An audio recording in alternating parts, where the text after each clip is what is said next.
and it's obvious. And when you have a trade union by itself, just the fact that unions, you have to drop it slowly or else it's going to have all the big bubbles and it's going to pop and it's going to be disgusting.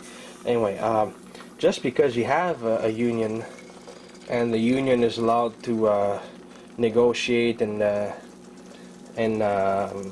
you know, the CBA when it's when it's negotiated will have a force of law, because in the past the CBA wasn't worth anything. The employer didn't have to respect it. But even if the CBA has a force of law, you need tools to be able to negotiate them.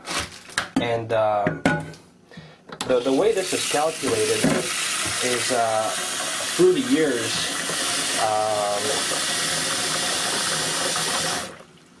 In the observation that people have made of the labor market through the years, there have been many modifications, gradually often being more favorable to the unions, but it's been gradual. Sometimes a big event has happened that exposed some problem with the previous way the law was made, and then there were modifications, and sometimes new political parties came to power with a new base. For example, Lévesque in Quebec, and it's the way the labor laws have been developed is not, you know, a bunch of people who sat down and, you know, philosophically decided, oh well, I think it will be better to have this, or I think it will be better to have that. It's from an observance with nature. I think it's time to put some basilisk. An observance with what was going on. Little changes were made one after the other, and eventually it led to what we have now. And even then, there are often differences between jurisdictions that have a huge impact. One example I can think of is in Quebec, okay, in the provincial law. If the workers in a business are on strike, the employer will not be allowed to hire scabs in order to fight against a strike. He won't be allowed to hire scabs. And in Canadian federal law, he is. And so when you have a business in Quebec, and there's a strike, if the business operates within a field of activity that falls within a provincial jurisdiction, then the employer will not be allowed to hire scabs. But if it's something like telecommunication or interprovincial transportation, that sort of thing that falls into the federal jurisdiction, then he will be allowed to hire scabs to undermine the strike.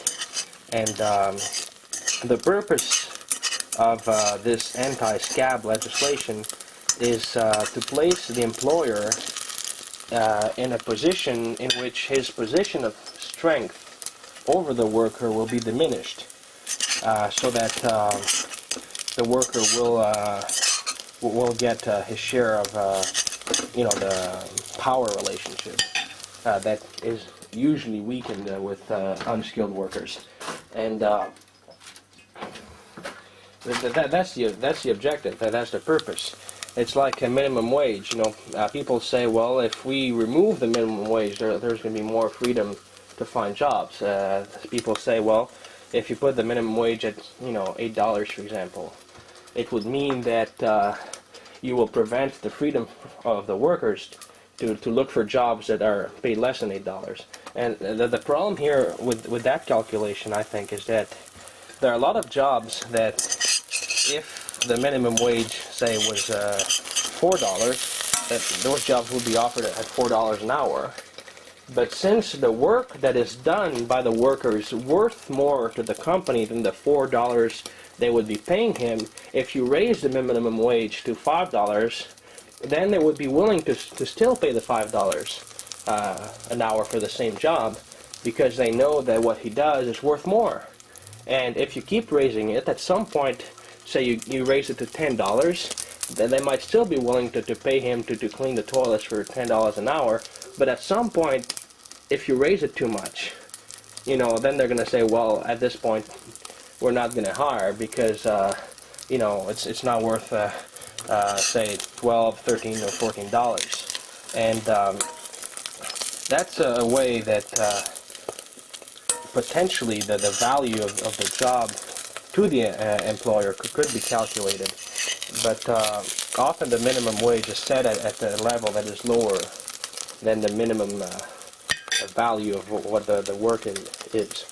And another problem that this causes, not the minimum wage, but within a jurisdiction, one jurisdiction and the next, in Canada, the provisions against scabs, I don't think they exist in other provinces. I think they have them in British Columbia.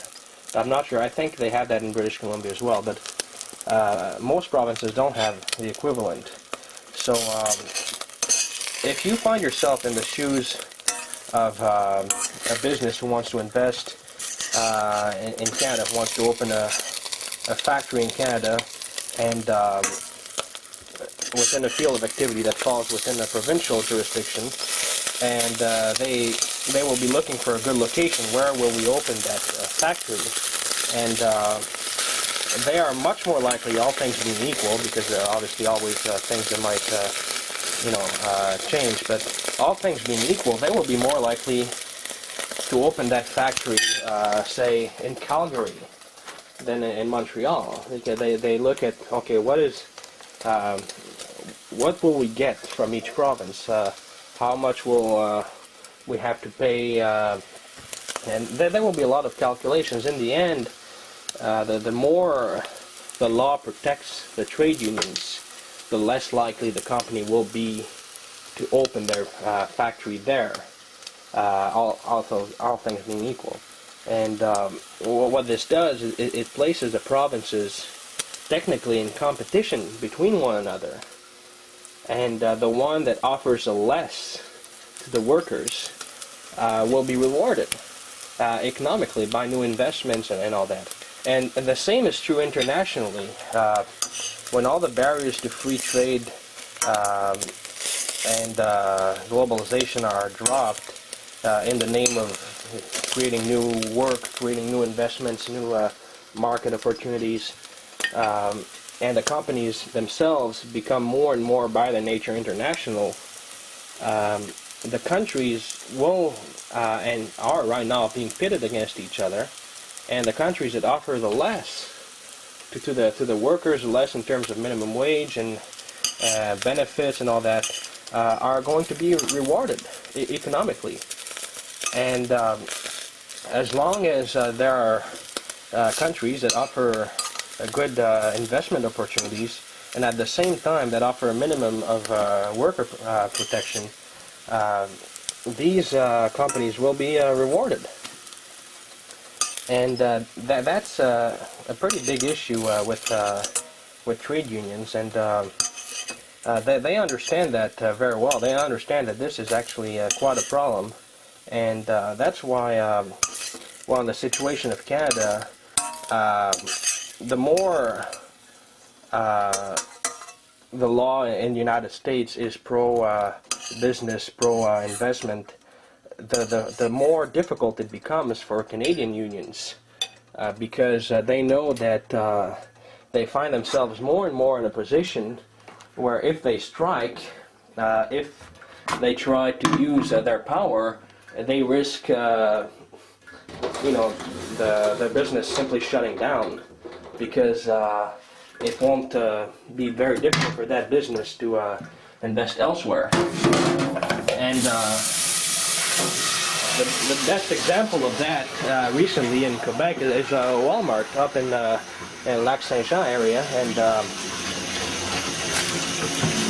that was, they were in a process of getting, I think that they were in the process of getting the accreditation, and the Walmart simply shut down, and you can't really blame them. You can't say Walmart's evil. I mean, blame the system, blame the way the system works that makes it so that they were allowed to do that, rather than blaming them to do so, for having done something that anyone else would have done in their place.